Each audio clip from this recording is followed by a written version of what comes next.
우리 옆에 계신 분들과 인사 나누겠습니다. 세상에서 가장 복되고 아름다운 얼굴입니다. 그 얼굴 보는 기쁨으로 하객감리교에 나왔습니다. 제 옆자리에 앉아주셔서 가문의 영광입니다. 마지막으로 한 번만 더 인사하겠습니다. 사실 더 그런데 그렇게 봐주셔서 감사드립니다.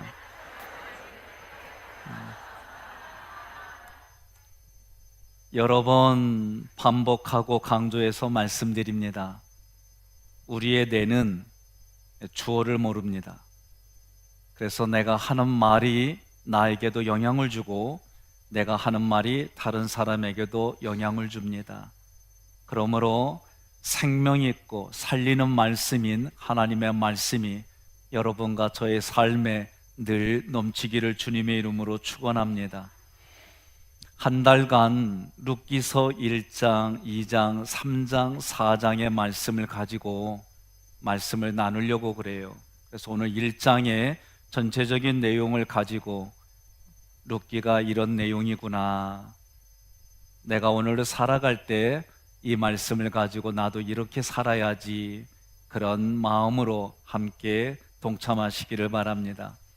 저는 룻기서를 대할 때에 지금까지 들어온 내용들은 효에 관련돼서 5월 달에 어버이날에 효와 관련돼서 룻기서를 많이 대했어요. 제가 목회를 하면서 어느 집사님이 저에게 말합니다. 목사님, 저는 룻기서가 왜 성경에 있어야 되는지 정말 화가 났어요. 왜 화가 나셨어요? 돌아가신 시아버님이 룻과같이 며느리가 되라 할 때 자기는 그게 너무 힘들었다는 거예요. 옆에 분에게 여쭤보세요. 룻기서를 어떻게 읽으셨습니까? 응? 저는 그분처럼 며느리가 아니라서 그 마음을 몰라요. 그런데 룻기서를 읽을 때마다 그런 압박, 그런 강박이 너무 힘들었어요. 그래서 룻기서는 효행서로 읽어야 될까? 그렇지 않습니다. 룻기서는 효를 이야기하는 게 아니에요. 우리가 룻기서를 읽을 때에 기억해야 될 부분이 무엇인고 하니, 먼저 룻기서도 구속사의 관점에서 읽어야 돼요. 사사기 21장 25절, 그때 이스라엘 왕이 없으므로, 그렇게 끝났어요.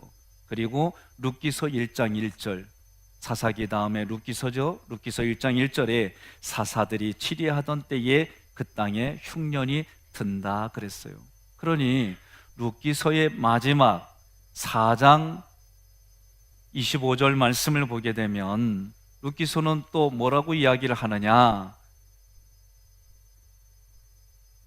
족보의 마지막이 다윗이다라고 이야기를 하는 거예요.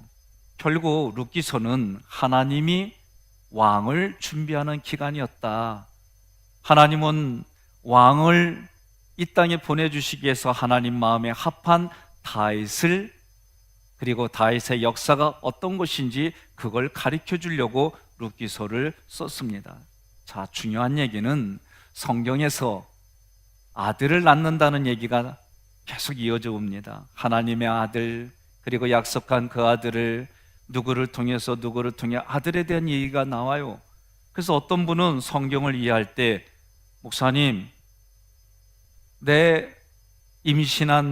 지금 임신했는데 이 아이가 남자입니까 여자입니까? 그래서 어떤 분은 성경을 펴고 아들을 낳으리니 예수라 하라. 아들일 것 같습니다. 이렇게 받아들인 분도 있어요.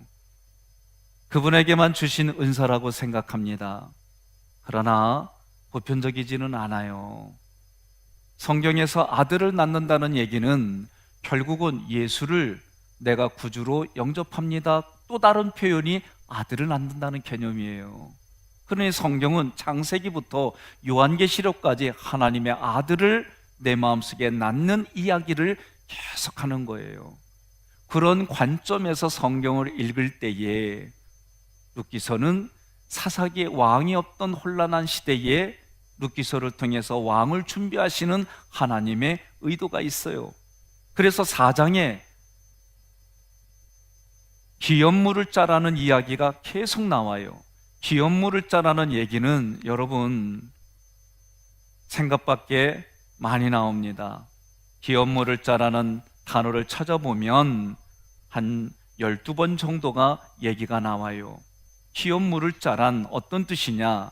어떤 사람이 하나님께 받은 기업을 빛으로 인하여 잃어버리게 되었을 때에 그 값을 대신 갚아주고 기업을 되찾아주는, 그리고 그것을 하는 사람은 가까운 친족이어야 되고 그 사람은 자원하는 마음으로 이 일들을 감당해야 됩니다. 자, 이것이 룻기서에서 기업물을 짜라는 이야기로 나오는 거예요. 기업물을 짜는 가까운 친척이어야 되고 자원해야 되고 그만큼 능력이 있어야 되는 거예요. 결국 이 이야기는 지금을 살아가는 여러분과 저에게 예수 그리스도와 연합하는 이야기다라고 가르쳐주는 게 룻기서입니다. 어떤 학생들이 아이들끼리 말씨름이 벌어졌어요. 누구의 아버지가 더 높은가? 그래서 한 아이가 야, 우리 아버지는 소령이야. 그랬더니 옆에 있는 애가 우리 아버지는 대령이야. 그러니까 옆에 있던 애들이 또 애가 팔짱을 딱 끼면서 하는 얘기가 야, 우리 아버지는 별 2개 달린 장군이야. 애들이 조용해졌어요. 그러니까 한 아이가 딱 나서더니 우리 아버지는 그 장군도 잡아가는 헌병이야. 그러니까 애들이 또 가만히 있는 거예요. 그러니까 저쪽 뒤쪽에서 가만히 있던 애가 앞에 나오더니 야, 우리 아버지는 헌병도 가져가는 고물장수다.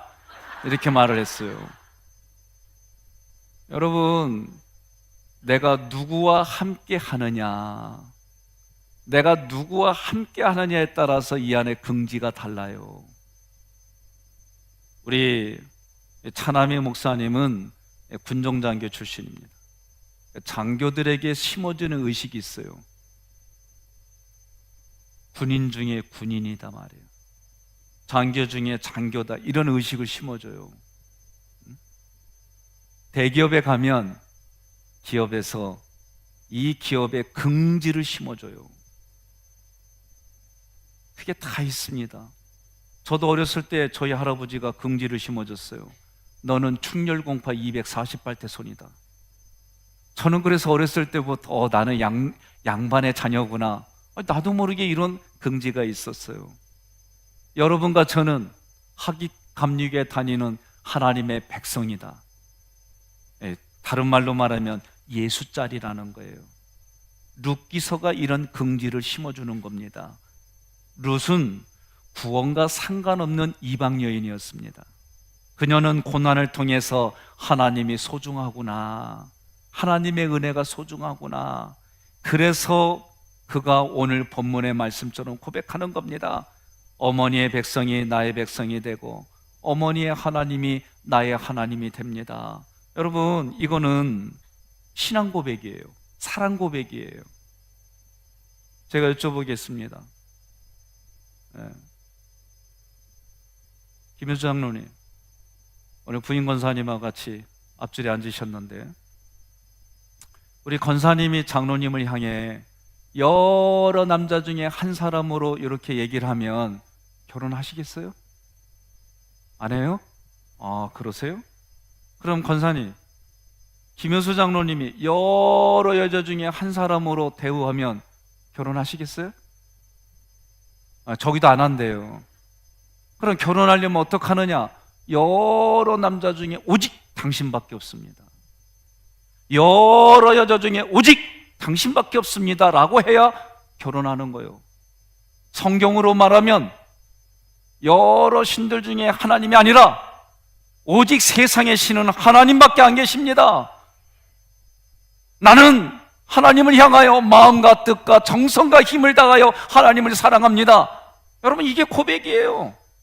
이럴 때 하나님이 그 사람을 불꽃 같은 눈동자로 지켜보시며 하나님의 때를 따라 도와주시는 은혜가 있음을 믿으시기를 바랍니다. 룻기는 그와 같은 고백을 하는 거예요. 그래서 룻이 보아스를 만나서 예수 그리스도의 생명의 족보에 기록이 되었습니다. 하나님은 룻을 통하여 본래 세상에 소망이 없고 세상에 살아가면서 소망이 없고 하나님도 없던 이방인과 같은 우리들을 구원해 주시는 이야기다. 그것이 룻기서의 이야기입니다. 에베소서 2장 12절에 그때 너희는 그리스도밖에 있었고 이스라엘 나라밖에 사람이라 약속의 언약들에 대하여는 외인이요 세상에서 소망이 없고 하나님도 없는 차이더라. 여러분과 저를 에베소서가 표현하기를 이방인이라는 거예요. 하나님도 없던 사람들이라는 거예요. 세상에서 소망이 없던 사람들이라는 거예요. 그런 나와 같은 모습이 누구냐? 룻기서의 이 여인과 같다라고 하는 거예요. 룻기서 1장 1절에 사사들이 치리하던 때에 그 땅에 흉년이 드니다라고 시작합니다. 베들레헴이라고 하는 것은 떡집이라는 뜻이에요. 다른 말로 말하면 하나님의 말씀의 양식이 가득한 곳이다. 베들레헴을 또 다른 명칭으로 에브라다라고 얘기를 해요. 에브라다라는 뜻은 풍요로운 수확이다라는 뜻이 있습니다. 그러므로 말씀의 약속의 말씀이 이러한 양식이 풍성해야 할 곳에 기근이 들었다는 거예요. 저는 한 분에게만 끝까지 여쭤봅니다. 장로님, 하루 24시간 1년 365일 지금까지 살아오시면서 앞으로 살아가시면서 성령의 충만함으로 사십니까? 안 그러세요? 장로님이신데. 여러분, 저한테도 한번 여쭤봐 주세요. 목사님은 하루 24시간 1년 360일 남은 여생 동안 그렇게 성령의 충만함으로 살아가십니까? 말하기 힘들면요 질문했어요 그러세요. 저는 목사기 때문에 당연히 못합니다. 누구든 이 땅에 육신의 몸을 입고 있을 때는 100% 퍼펙트한 인생 아무도 없어요. 그런데 하나님은 그 하나님을 향하여 마음을 쏟고 그 하나님을 향하여 가까이 가지 못하고 그 하나님을 향하여 내가 그 마음 조력하며 그런 모습들을 하나님은 의에 줄이고 목마른 자다라고 봐주시는 거예요. 그래서 의에 줄이고 목마른 자가 천국이 내게 된다라고 말씀해 주시는 거예요. 우리는 어떤 존재입니까? 심령이 가난한 자. 다시 말하면 심령 하나님의 말씀이 거하는 그곳에 하나님의 말씀이 갈급한 자로 살아가는 것이 바로 룻과 같은 여인, 그 여인의 모습이 바로 나와 우리의 모습이다라고 가르쳐 주는 겁니다. 여러분, 아모스 4장 6절에 또 내가 너희 모든 성읍에서 너희 이를 깨끗하게 하며 너희의 각 처소에서 양식이 떨어지게 하였으나 너희가 내게로 돌아오지 아니하였느니라. 여호와의 말씀이니라. 아멘. 자, 양식을 떨어지게 하는 분이 하나님이세요. 우리에게 환난을 주시는 분이 하나님이세요. 성경이 그렇게 말해요. 그런데 세상 사람들은 내가 뭘 잘못했다고 이런 어려움을 주느냐고 원망과 불평과 한탄만 하다가 가는 거예요. 예수 믿는 사람들은 성경을 통해 깨닫는 겁니다. 하나님이 양식을 떨어지게 해주셨구나. 하나님이 나를 사지로 몰아넣어 주셨구나. 그 얘기는 떨어뜨리신 분도 하나님이니 양식을 떨어지게 하신 분이 하나님이시니 양식도 해결해 주시고 사지로 몰아넣어 주셨으니 그곳에서 건져주시는 분도 하나님이십니다. 이 고백을 하라는 거예요. 다시 말하면 부부간에 오직 당신밖에 없습니다 라고 결혼했더니 살다 보니 어려운 일이 생겨요. 힘든 일이 생겨요.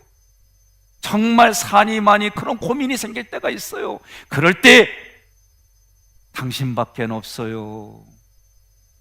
당신과 함께 해결할 일들이에요. 이렇게 고백하라는 거예요. 이게 쉽지 않습니다. 사람은요, 성적인 리비도가 있을 때는 뭘 해도 아름답게 보여요. 국물을 흘리는 모습도 씩씩하게 보여요. 민낯으로 보여줘도 감동을 받게 돼 있어요. 그런데 성적 리비도가 떨어지면 사람들은 다 자기 중심의 가치, 자기 세계관으로 쳐다보게 돼 있어요. 그래서 아침에 민낯 보고 놀라는 일이 생기는 거예요. 이게 웃은 얘기가 아닙니다. 우리 삶의 현실입니다. 그렇다면 질문할 게 있습니다. 하나님께서 왜 흉년을 허락하실까? 우리가 흉년이라고 하는 것을 말할 때에 여러분, 실제로 우리가 밥을 못 먹어서 생기는 흉년으로 볼 수도 있어요. 그러나 지금을 살아가는 우리에게 그 흉년이란 단어는 꼭 내가 먹을 양식이, 내가 육신을 위해서 먹을 양식이 떨어졌다, 그렇게만 보면 안 돼요. 흉년이라고 하는 히브리어 라하브라고 하는 이 단어는 이런 뜻이 있습니다. 머리이신 하나님을 사람들이 눈으로 볼 수 있게 한다라는 의미가 있어요. 다른 말로 말하면 하나님께서 흉년을 통해 머리이신 하나님을 경험하게 해주시고, 그 하나님을 가르쳐 주시고, 그 하나님을 가까이 하게 해주신다. 이게 흉년의 뜻입니다. 흉년을 허락하신 이유는 단 한마디로 머리이신 하나님을 알라, 그런 뜻이에요. 흉년을 통해서 하나님을 아는 거예요. 부부간의 어려운 일을 통해서 서로의 사랑을 고백하는 거예요. 서로의 만남 속에서 어려운 일이 있을 때 여러분, 그 어려운 일을 어떻게 처리하느냐에 따라서 가까워질 수 있고 멀어질 수가 있어요. 내가 이웃과의 관계도 마찬가지입니다. 어려운 문제가 생겼을 때 그 문제를 어떻게 도와주고 어떻게 처리해 주냐에 따라서 그 사람과 가까워질 수 있고 멀어질 수가 있다는 얘기입니다. 우리는 이 땅을 살아갈 때 머리신 하나님을 알아야 살아갈 수 있습니다. 하나님의 말씀을 양식으로 취해야만 우리는 그 말씀을 듣고 내 안에서 깨달아져서 하나님을 알아갈 수 있는 거예요. 그럼에도 불구하고 우리는 자주 세상의 것으로 자기 자신을 채우려고 해요. 자신의 외로움, 자기 자신의 말할 수 없는 그런 자기 힘으로 안 되는 것들을 우리는 세상의 것으로 채우려고 합니다. 그럴수록 하나님을 간절히 찾으시기를 바랍니다. 하나님을 알고 하나님을 가까이 하라고 흉년을 주셨는데 오히려 엘리멜렉은 하나님의 떡집을 떠납니다. 이것이 오늘 본문에 우리에게 주시는 문제의 근본이다라고 가르쳐 주는 거예요. 내가 말씀의 양식을 공급받는다, 내가 양식의 말씀을 공급받으려고 하는 자리에서 떠난단 말이에요. 오히려 흉년 때문에 하나님을 더 멀리하고 은혜의 공급처를 떠났다는 거예요. 하나님의 말씀 대신에 세상의 것으로 가득 채우기 위해 세상을 향해서 나아갔다는 얘기입니다. 오늘날도 룻처럼 그런 일들이 많이 일어납니다. 재정적으로 어려워집니다. 관계가 어려워집니다. 그럴수록 하나님을 의지하고 하나님께 드리고 하나님의 말씀에 귀 기울여야 되는데 그렇게 하지 않습니다. 특별히 교회에서 내가 누군가하고 문제가 일어나면, 어려운 일이 일어나면, 감정의 대립이 세워지면, 생각의 대립이 세워지면 떠나면 되지, 그렇게 쉽게 생각해요. 여러분, 떠났어요. 또 다른 교회에서 그러면 그런 일이 안 일어날 것 같습니까? 일어납니다. 하나님의 말씀이 안 들리면 그것 때문에 괴로워지고 그것 때문에 더 하나님을 가까이 하고 그래야 돼요. 부부간에 어려운 일이 생겼어요. 어려운 일이 생겼으면 더 그것 때문에 가까워지고 그것 때문에 더 같이 의논하고 그것 때문에 함께 기도하고 그것 때문에 더 하나님 부르짖어야 돼요. 여러분, 옆에 분에게 그러세요. 아멘은 출장 보내면 안 됩니다. 응?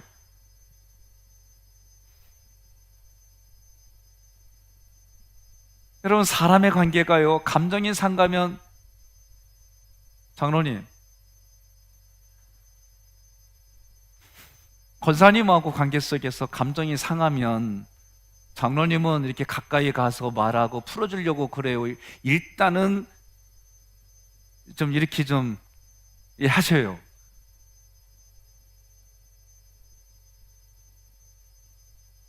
죄송해요. 제가 안 들려요. 시간을 가지고 기다렸다가 찾아가고 그런 스타일이란 얘기죠. 감사합니다. 권사님은 감정이 상하면은 그래도 어떻게 대화를 하려고 그러고 풀어가려고 그래요? 아니면 어떻게 하세요?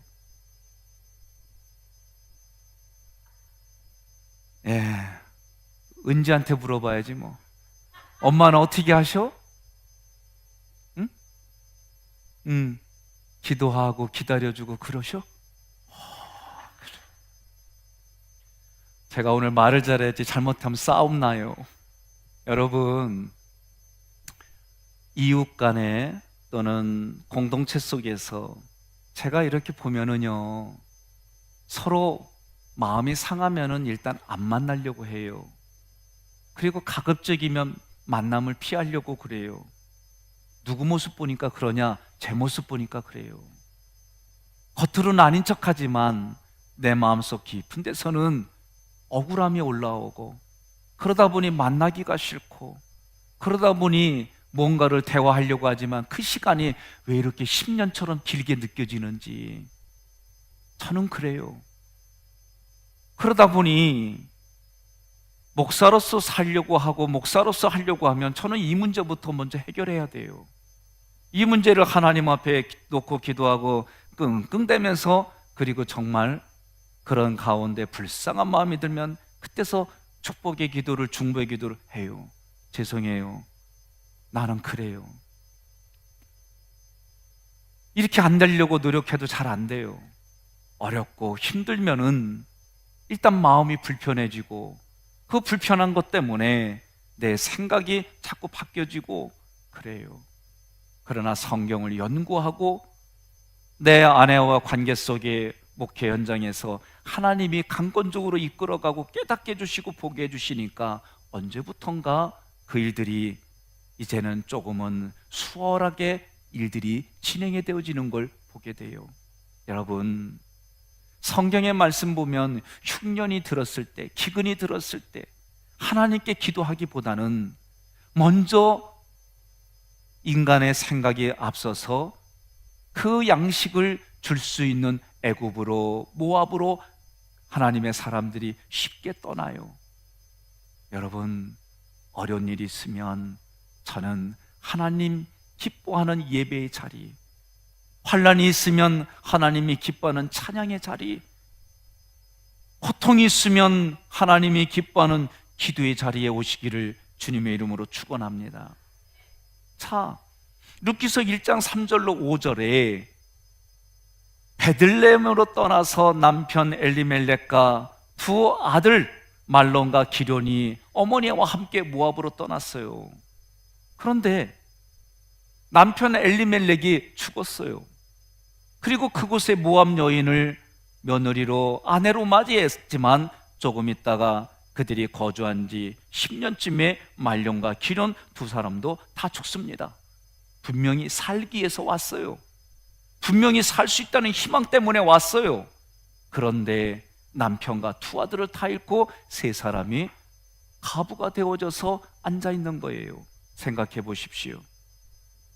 이런 일들은 이 땅을 살아가는 우리들에게 얼마나 많은지 모릅니다. 6.25 때에 한 여인이 그 전쟁통에 자기의 피부치 하나 아이를 잘 키우려고 포목상을 하는데, 비단이란 비단은 다 가져올 수 없으니까 자기의 손으로 가져올 수 있는 만큼 머리에 이고, 이렇게 이고 아이는 등에다 업고 가는 거예요. 그러면서도 한강에 있는데 철교는 끊어졌고 건너갈 방법이 없어요. 그래도 같은 얕은 물가를 찾아서, 그리고 그곳은 건너갈 수 있겠다. 그래서 비단을 머리에다 실컷 이고지고 애는 등에다 업고 건너가는 거예요.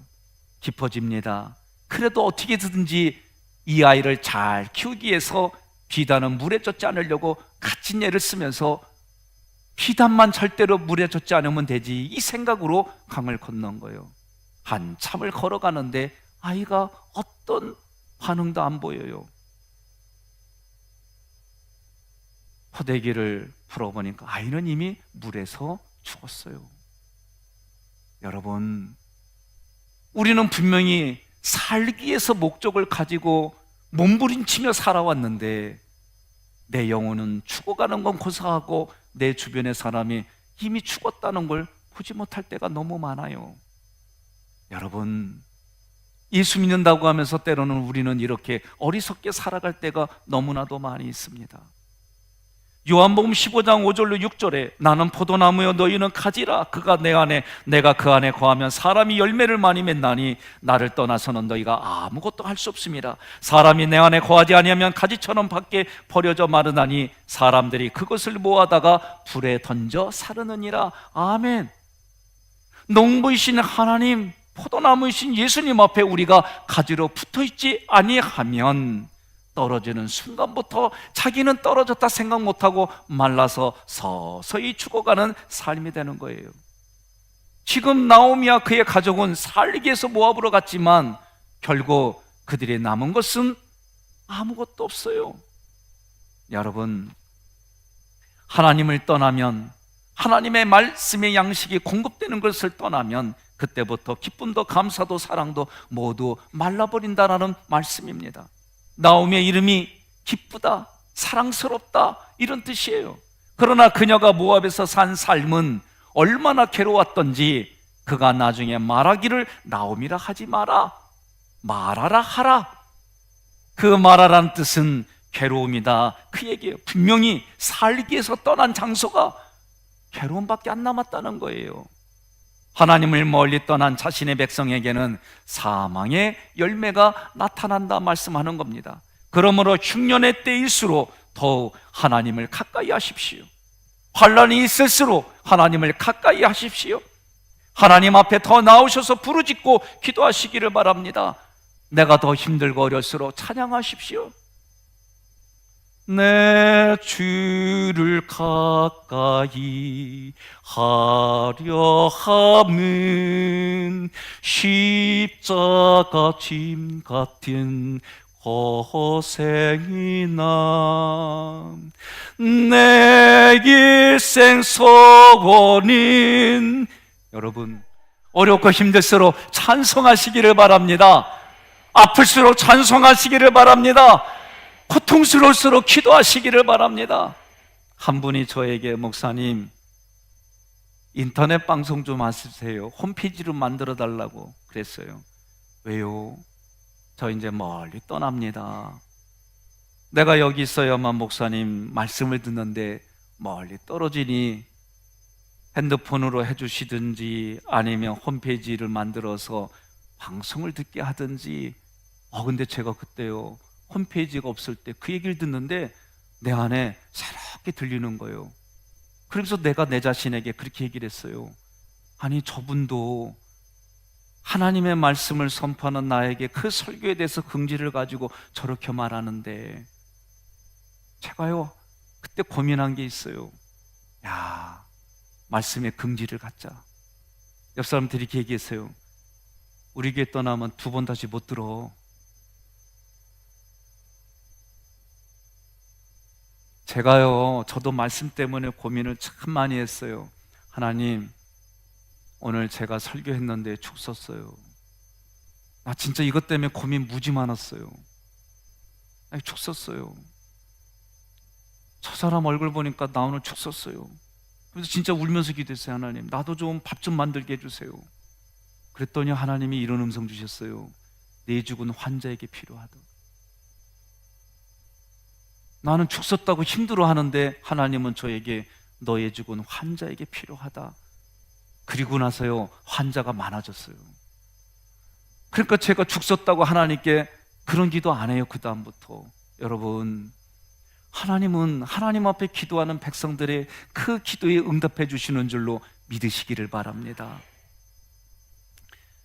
남편과 2 아들을 잃은 나오미가 그때서 깨달아요.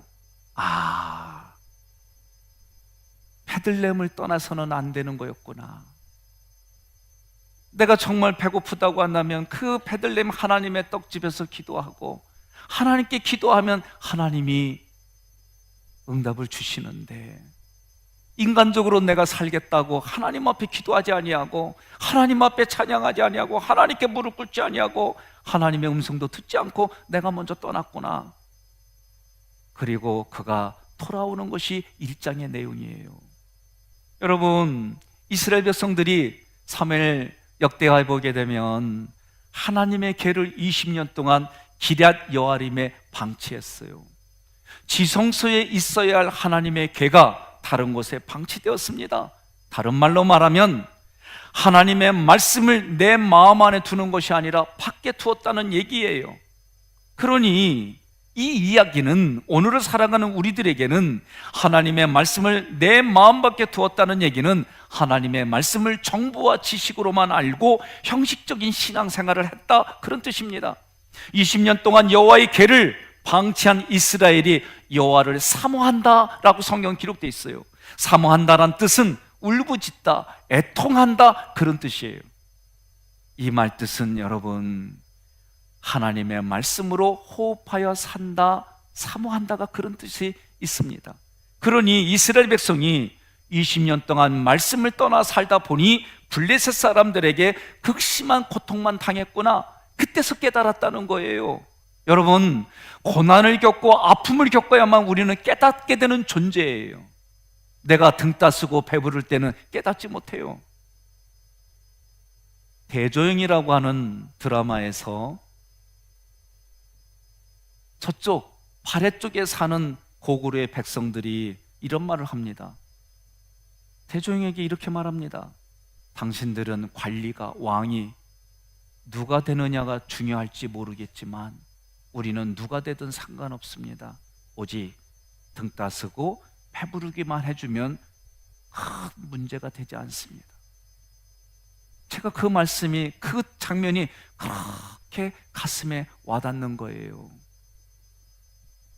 세상을 살아갈 때 우리는 정치인들이 누가 됐든지 간에 등 따쓰고 배부르면 만사 오케이라는 거예요. 이 나라를 살아갈 때 그래요. 그래서 부국강병을 모든 지도자들이 다 외쳐요. 예수 믿는 사람들은 그 수준에 머무르면 안 돼요. 내 마음의 처세의 주인이 하나님이셔야 됩니다. 지금 성경도 자기네 육신이 먼저 배부르고 등 따스게 하기 위해서 모압인 세상으로 나아갔다가 남편도 잃고 두 아들도 잃고 이제는 이방 여인 모압 두 며느리만 남아있는 나오미의 환경을 생각해 보십시오. 나오미는 고통을 당한 후에 비로소 하나님의 말씀이 소중하다는 걸 깨달았어요. 하나님의 말씀, 양식이 풍성한 베들레헴을 떠났더니 고난이고 저주이고 죽음밖에 없구나, 이것을 깨달은 거예요. 여러분도 저도 이 룻기서를 통해 깨달으시기를 주님의 이름으로 축원합니다. 우리는 말씀으로 호흡해야 산다. 하나님을 사모한다는 이 뜻이 우리는 말씀으로 내 양식이 되고 말씀으로 호흡하는 심령이 되어야 되겠구나, 이 생각을 가지시기를 바랍니다. 나오미는 이런 고난과 재앙을 통해서 하나님의 은혜를 깨닫는 거예요.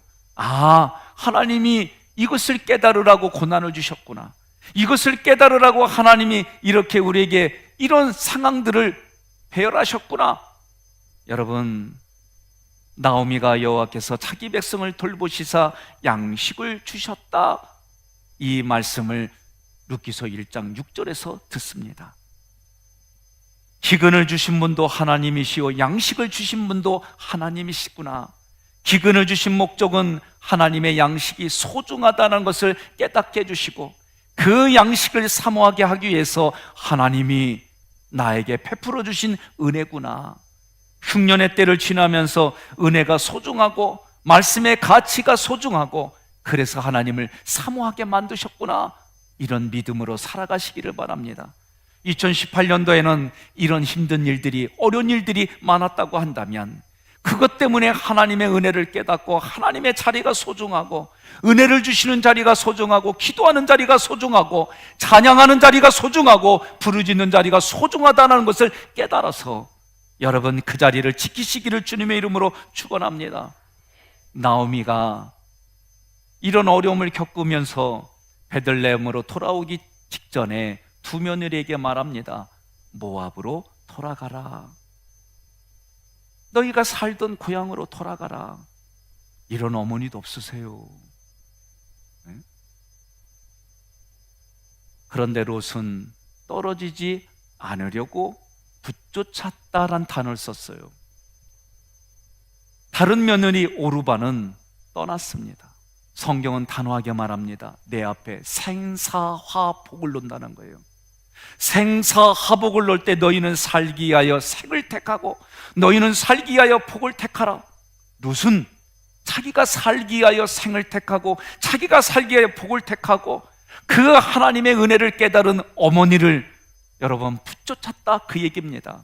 그러면 실제로 시어머니이긴 하지만 여러분 히브리어로 아버지와 어머니란 얘기를 잘 보면 하나님의 성전 아버지, 그 성전을 하나님의 말씀을 전하여 그 말씀이 충만한 이걸 어머니라는 개념으로 이야기할 수 있는 거예요. 그러니 여러분과 제가 15절에 나오미가 또 이르되 보라 내 동서는 그의 백성과 그의 신들에게로 돌아가나니 너도 너의 동서를 따라 돌아가라. 여러분, 아니 모압으로만 돌아가라고 하지 그 앞에 뭐라고 그래요? 너의 백성과 너의 신들에게로 돌아가라, 그 얘기요. 오늘 우리가 살아가는 삶의 자리는 늘 같습니다. 우리네는 주어를 모릅니다. 그러니 우리네가 주어를 하나님으로 하든지 아니면 나의 주어를, 나의 주인을 세상으로 하든지 늘 결단하는 수밖에 없는 삶이 우리 삶이라고 말씀하는 겁니다. 베들레헴 하나님의 말씀, 하나님의 양식이 있는 곳은 의무감으로 돌아갈 수 있는 곳이 아니다라고 지금 나오미는 얘기하는 거예요. 그때 룻은 이렇게 말하는 겁니다. 나는 말씀의 양식을 먹지 못하면 죽을 수밖에 없는 존재입니다. 나는 반드시 내가 살기 위해서 양식을 먹어야겠습니다. 하나님의 말씀을 먹어야겠습니다. 그렇게 고백하는 거예요. 이거를 마태복음으로 표현한다면 심령이 가난한 자는 복이 있나니 천국이 저희 것이요. 그래서 심령, 하나님의 말씀이 거하는 심령에 하나님의 말씀이 갈급하다. 그래서 가난하다는 얘기는 하나님 말씀에 갈급하다, 그런 개념으로 해석을 하는 거예요. 옆에 분에게 여쭤보십시오.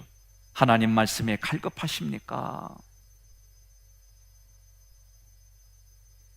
하나님 말씀에 갈급한 사람들만이 가나안으로 돌아갈 수 있다는 거예요. 그럴 때 그 말씀을 읽으면 꿀송이와 같이 달달하고 이야기하는 겁니다. 결국 가난한 마음을 가진 룻과 나오미만 함께 베들레헴으로 돌아오는 거예요. 의무감에서 따라오던 오르바는 결국 다시 모압으로 자기의 신으로 돌아갔습니다. 그리고 후속사에서 그 이름이 사라졌습니다. 성경은 그 이후로 오르바가 어떻게 살았는지 말씀하지 않습니다.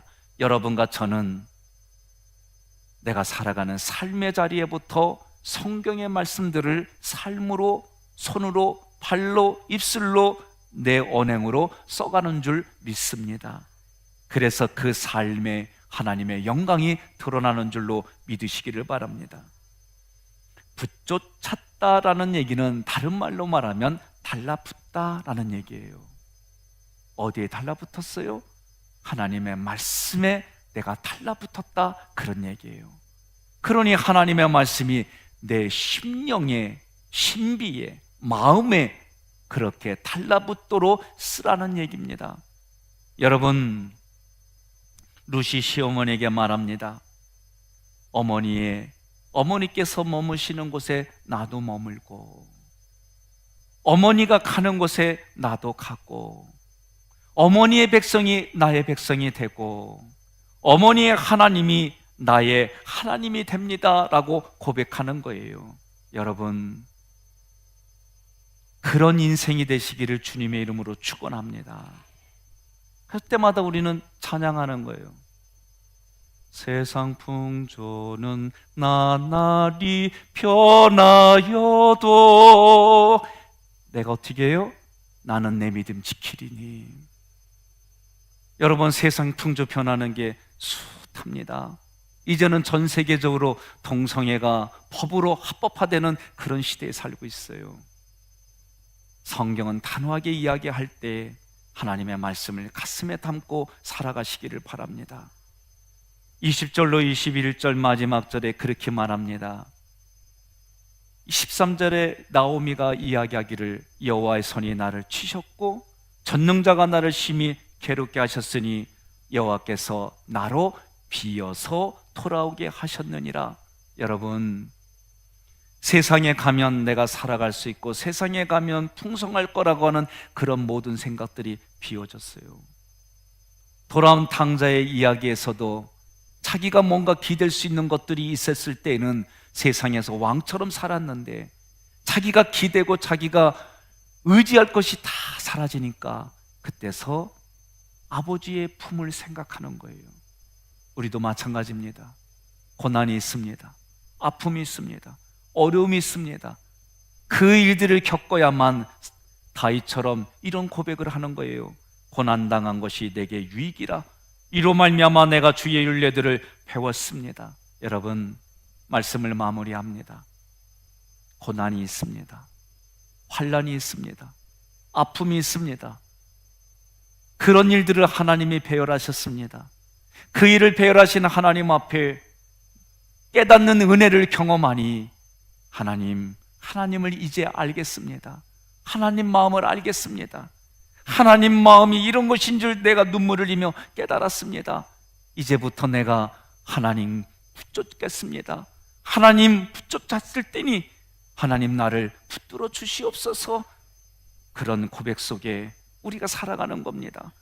내가 세상을 향해서 살 수 있다고, 세상의 이 모습을 보면 내가 살아갈 수 있다고 확실했던 일들이 이제는 그 일들을 통해 내가 실망하고, 그 일들을 통해 내가 아파하고, 그 일들을 통해 내가 괴로워하는 일들을 통해 하나님의 유익을 알고 하나님의 말씀을 알고 하나님을 누립니다.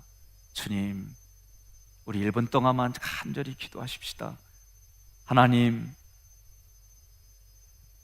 세상에서 아픔과 고통과 눈물을 겪으면서도 하나님을 알지 못했던 어리석은 죄인입니다. 주님, 은혜를 베풀어 주세요. 반주도 좀 해주시고요. 하나님, 은혜 베풀어 주셔서 정말 이 고난과 아픔과 눈물을 통해 하나님을 깨닫게 해주세요. 하나님의 뜻 가운데 살게 해주세요. 그래서 정말 2019년도에는 하나님 품에서, 하나님 사랑에서 모든 환난과 어려움을 이기게 해주시고 깨닫게 해주셔서 나를 통해 어려운 이들에게 소망을 주고 어려운 이들에게 절망을 겪는 이들에게 희망을 주는 하나님의 사람이 되게 해주세요. 그렇게 간절히 기도하시겠습니다.